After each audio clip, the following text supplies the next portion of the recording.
নমস্কার, আমি অমিত। মানুষের সঙ্গে ঘটে যাওয়া আরো কিছু অস্বাভাবিক ঘটনা নিয়ে হাজির অলৌকিক।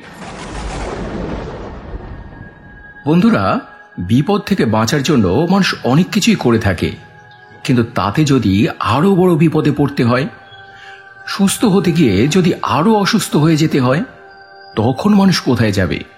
ঈশ্বরের কাছে? কিন্তু তাতেও যদি বাধা আসে, তখন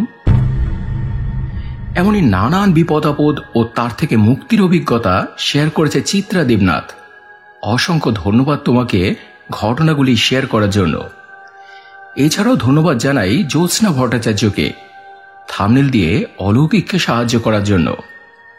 আর বন্ধুরা, তোমরা যদি এই ধরনের সত্যি অলৌকিক, দৈবিক ও ভৌতিক ঘটনা আরও শুনতে চাও, তাহলে লাইক, শেয়ার ও সাবস্ক্রাইব করে অলৌকিকের সাথে থেকো। প্রতি সপ্তাহের মঙ্গলবার ও শনিবার রাতে এই ধরনের সত্যি ঘটনা এখানে কিন্তু আসতেই থাকে। এবারে তাহলে শুরু করি চিত্রা দেবনাথের পাঠানো আজকের ঘটনা। মানা না মানা নিজের কাছে, লোকের মাঝে লুকিয়ে আছে অলৌকিক।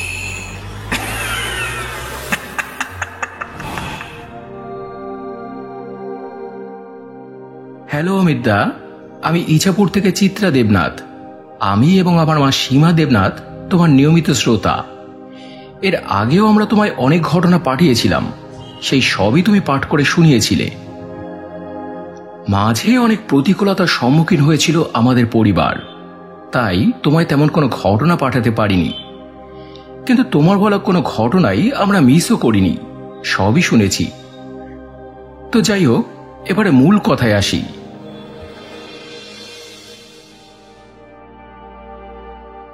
ভালো মন্দ নিয়েই জীবন। জীবনে ভালো সময়, খারাপ সময় আসবে যাবে, কিন্তু আমাদের জীবনে যে গ্রহণটা লেগেছিল তা কিছুতেই ছাড়ার নাম করছিল না। শারীরিক অবনতি, অর্থনৈতিক সংকট, হঠাৎ হঠাৎ অঘটন, কালো জাদু জীবনটাকে শোচনীয় করে তুলেছিল। মন মেজাজ একটু ভালো থাকতো না, জীবনটা একঘেয়ে হয়ে গিয়েছিল।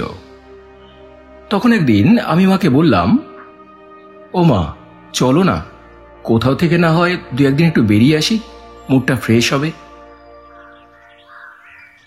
মা রাজি হলো। তারপর একদিন খবর পেলাম আমাদের এখান থেকে সুন্দরবন ট্যুরের প্রোগ্রাম করছে। যথারীতি তার সঙ্গে কন্ট্যাক্ট করে বাবা, মা, আমি 3টে সিট বুক করলাম। গত 24শে জুলাই রাতে আমরা রওনা দিলাম। পৌঁছলাম 25শে জুলাই সকালে। তারপর একটু ঘোরাঘুরি করে রিসর্টে চেকিং করলাম সন্ধ্যে 7টা নাগাদ। তারপর ফ্রেশ হয়ে ঝুমুর নাচ দেখে ডিনার আর বাকি সব কাজকর্ম সেরে শুতে শুতে রাত 11টা বেজে গেল।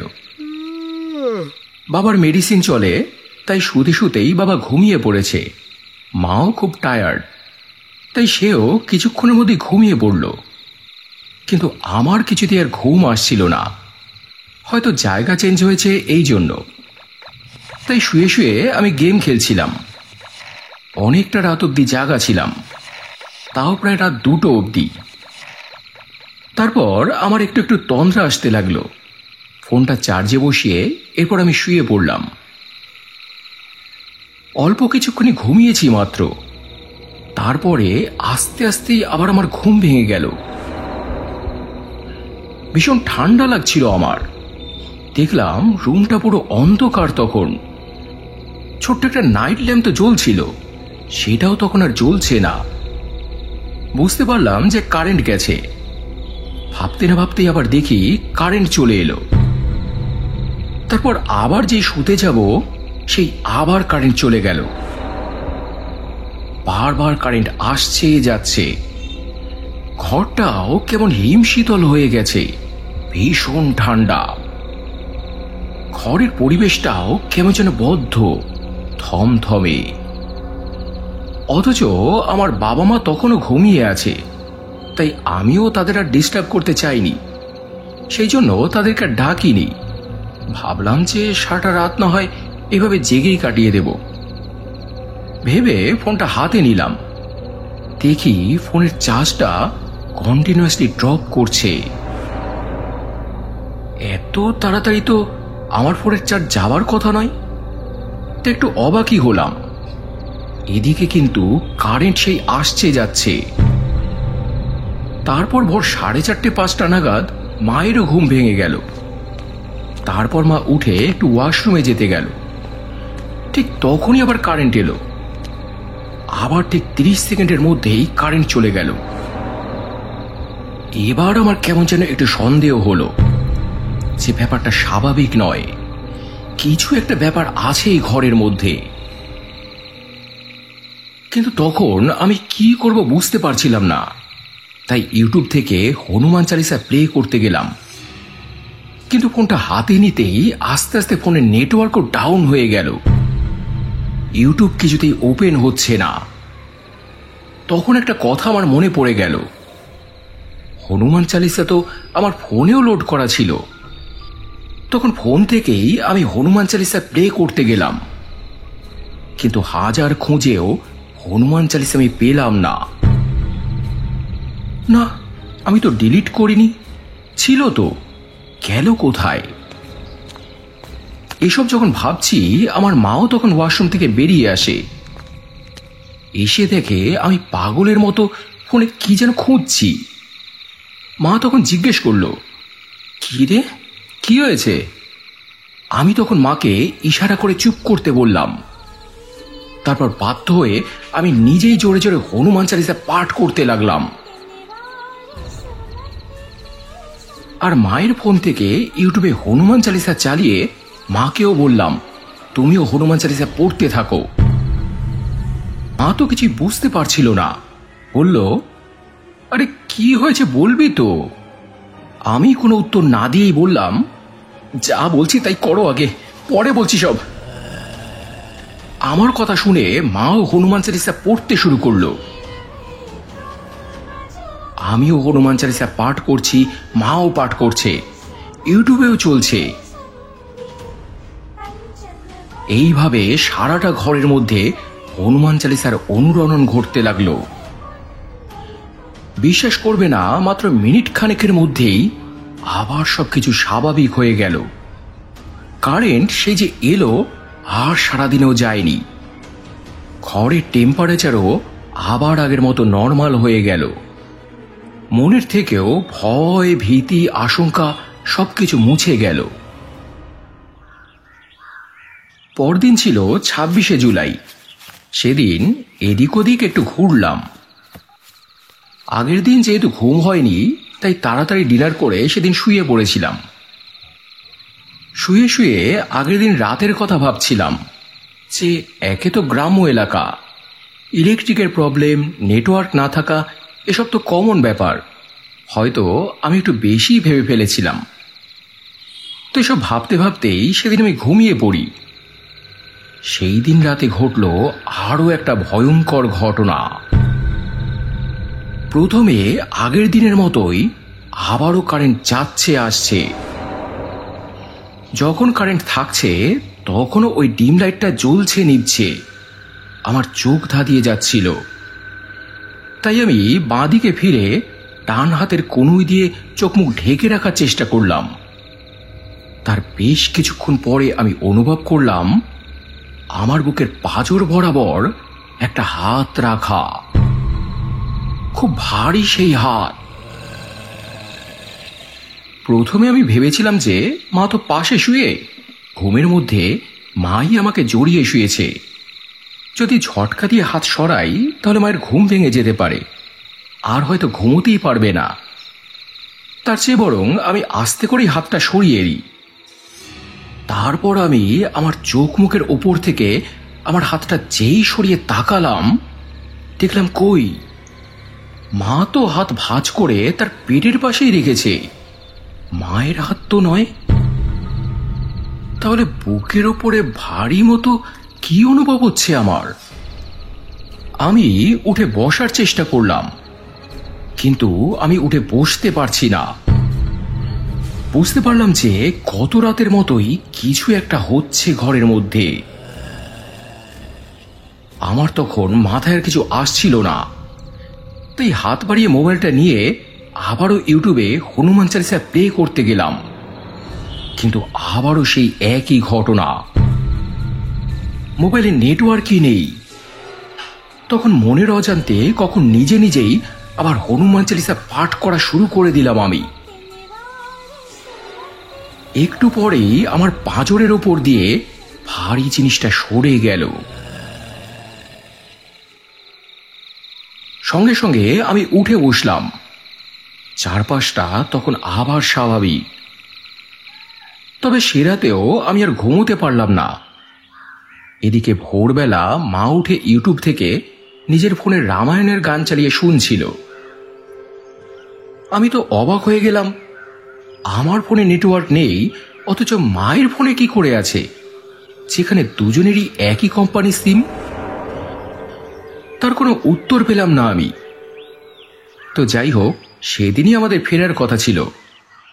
সকাল সকাল ব্যাগপত্র গুছিয়ে আমরা বেরিয়ে পড়লাম। ফলে ওই রিসর্টের ব্যাপারে কোনো খোঁজ খবর নেওয়ার সুযোগই হয়নি। 27শে জুলাই বাড়িতে ফিরতে ফিরতে আমাদের অনেকটাই রাত হয়ে গিয়েছিল। সবাই মোটামুটি ক্লান্ত। তাই এই বিষয়ে আমাদের মধ্যে সেদিন আর কোনো আলোচনা হয়নি। পরদিন সকালে যখন কথায় কথায় মাকে এগুলো বললাম, মা তখন আমাকে একটা কথা বলল। তোকে ওখানে একটা ঘরের দেয়ালের বাইরে ওম লেখা দেখিয়েছিলাম, মনে আছে? আমার তখন মনে পড়ে গেল, পাশের একটা রুমের বাইরে দেয়ালের ওপরে সিঁদুর দিয়ে ওম লেখা ছিল। আর কোনো ঘরে কিন্তু ছিল না। হ্যাঁ, মাই দেখিয়েছিল সেটা আমায়। আমি তখন মাকে বললাম, হ্যাঁ, কিন্তু কোনো ব্যাপার আছে নাকি মা? কিছু জানতে পেরেছ তুমি? মা তখন বলল, আরে ওই ঘরে যে ভদ্রমহিলা থাকেন, পরশু ওনার সঙ্গে আমার একটু কথা হয়েছিল। ওনাদের রুমে আমি একবার গিয়েও ছিলাম। উনি বলছিলেন ওনার ছোট ছেলেটা এসি ছাড়া থাকতেই পারে না, তাই এসি রুম নিতে বাধ্য হয়েছিলেন। কিন্তু এখানে ওয়েদার যে এত ঠান্ডা, সেটা জানলে উনি এসি রুম নিতেনই না। শুধু শুধু ওনার টাকা নষ্ট হলো। এসি কেন, পাখাও নাকি লাগে না। তো এসব শুনে আমিও রুমটায় ঢুকেছিলাম। সত্যি সত্যি অস্বাভাবিক ঠান্ডা, আর কেমন যেন একটা ধোঁয়া ধোঁয়া গন্ধ দম আটকে আসছিল। আমার শরীরটা কেমন যেন ভারী ভারী লাগছিল। আমি তখন রেডি হবার নাম করে তাড়াতাড়ি করে বেরিয়ে এসেছিলাম। আর তোর সঙ্গে যে এত কিছু হয়েছে, তুই আমাকে আগে বলিসনি কেন? তো দাদা, এরপর যখন আমি আবারও সেসব নিয়ে ভাবতে বসেছিলাম, তখন কিছু জিনিস বুঝতে পেরেছিলাম। আমার ফোনে নেটওয়ার্ক না থাকা, চিপ থেকে গান ডিলিট হওয়া, আবার মায়ের ফোনে একই সিম থাকা সত্ত্বেও নেটওয়ার্ক স্ট্রং, এই সব কিছুর পেছনেই একটা কারণ ছিল। মায়ের ফোনের ব্যাক কভারে, ফোনের ডিসপ্লেতে, লকে, সব জায়গাতেই রাধাকৃষ্ণের ছবি লাগানো ছিল। হয়তো তারই জন্য এসবের প্রভাব পড়েনি ফোনের ওপরে। সে যাই হোক, ঈশ্বরের কৃপাতেই আমরা যে রক্ষা পেয়েছি, তা তো আর বলার অপেক্ষা রাখে না। তবে এটাই প্রথম নয়। বছরখানেক আগেও আমি একবার মৃত্যুর মুখ থেকে ফিরে আসতে পেরেছিলাম এই হনুমানজিরই কৃপায়। ছোট করে সেই ঘটনাটাও বলি। গত বছর অর্থাৎ 30শে জুলাই ভোর 3:30 নাগাদ মুম্বাই মেল ট্রেন চক্রধরপুর স্টেশনের কাছে অ্যাক্সিডেন্ট হয়।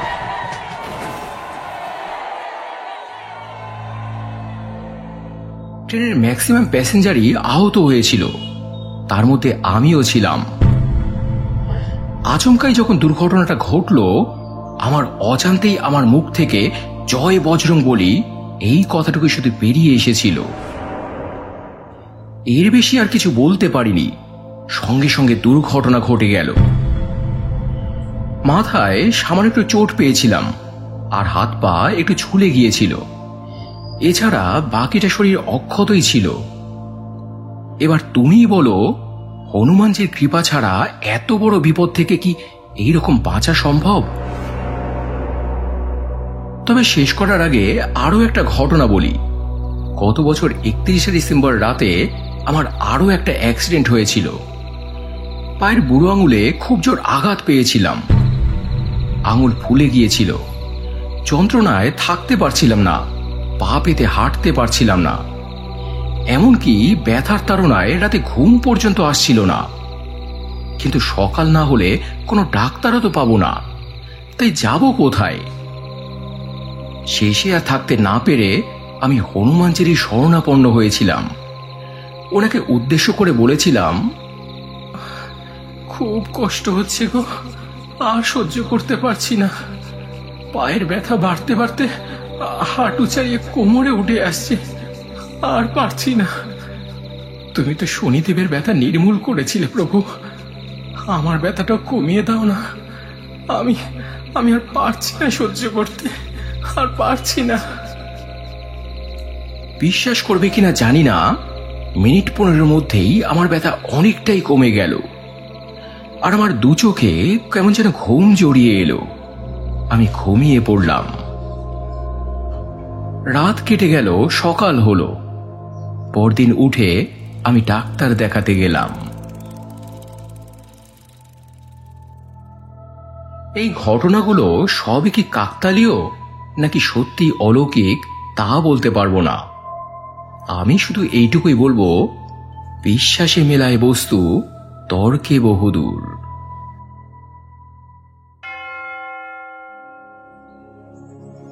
তো এই ছিল বন্ধুরা আজকের ঘটনা। ভৌতিক দৈবিক সব মিলিয়ে মিশিয়ে অসাধারণ একটা ঘটনা। তো কেমন লাগলো তোমাদের আজকের ঘটনাটি কমেন্টে জানিও। যদি ভালো লেগে থাকে তাহলে ফেসবুক, ইনস্টাগ্রাম ও পরিচিত মানুষদের সঙ্গে প্লিজ শেয়ার করে নিও। আর এমন ঘটনা বা এমন অভিজ্ঞতা যদি তোমরাও এখানে শেয়ার করতে চাও, তাহলে ডেসক্রিপশনে দেওয়া বা থাম্বনেলে দেওয়া এই নাম্বারে আমাকে হোয়াটসঅ্যাপ করে দাও। লিখেই যে পাঠাতে হবে বা সাজিয়ে গুছিয়ে যে বলতে হবে এমন কোনো কথা নেই। সাজিয়ে গুছিয়ে নেবার দায়িত্ব আমার, মানুষের ভালো লাগার মতো করে পরিবেশন করার দায়িত্বও আমার। তাই নির্ভয় এবং নির্দ্বিধায় তোমরা তোমাদের ঘটনা বা অভিজ্ঞতা এখানে শেয়ার করতে পারো। আর এবারে গত এপিসোডের কমেন্ট পড়ার পালা, যেখানে আশিস কুমার দে লিখেছে, জয় মা কালী, তিনি আছেন। দ্বিতীয় ঘটনাটাও খুবই দুঃখজনক ও মর্মান্তিক। অনির্বাণ বিশ্বাস লিখেছে, আমি হায়দ্রাবাদ থেকে শুনছি দাদা। মনীষা কাকিমা লিখেছে, সেকেন্ড ঘটনাটা খুবই কষ্টের। অন্তশীল লিখেছে, দুটো ঘটনাই দুর্দান্ত, অসংখ্য ধন্যবাদ তোমাকে আমার ঘটনাটা শোনানোর জন্য। টিএনতিরও লিখেছে, হরে কৃষ্ণ ভাই, দুটোই খুব সুন্দর আর শিক্ষামূলক ঘটনা, খুব সুন্দর হয়েছে, অলৌকিক জিন্দাবাদ। স্পিরিচুয়াল থেকে লিখেছে, আজকের ঘটনা দুটো এত সুন্দর ও ভয়ের, গায়ে কাটা দেবার মতো, মনে হচ্ছিল নিজের চোখে দেখছি। মারিয়া বাড়ই লিখেছে, অপূর্ব, অসাধারণ, খুবই সুন্দর ঘটনা। এছাড়াও কমেন্ট করেছ গীতাদি, কৃষ্ণ হালদার, মিঠুন পাল, জবা চক্রবর্তী, স্বপ্না বাজাল, অমিতা জেঠিমা, সৌরভ রয়, অক্ষয় অধিকারী, চন্দন, লাবণী পাল, এমডি মঞ্জু, মায়াদি সহ অসংখ্য অসংখ্য প্রিয় বন্ধুরা, তোমাদের প্রত্যেককেই অসংখ্য অসংখ্য ধন্যবাদ ও বুক ভরা ভালোবাসা জানিয়ে আজকের এপিসোড এখানে শেষ করছি বন্ধুরা। আবার দেখা হবে মঙ্গলবার আরও একটা জমজমাট অলৌকিক এপিসোড নিয়ে। সবাই খুব ভালো থেকো এবং ভালোবাসা নিও। ধন্যবাদ।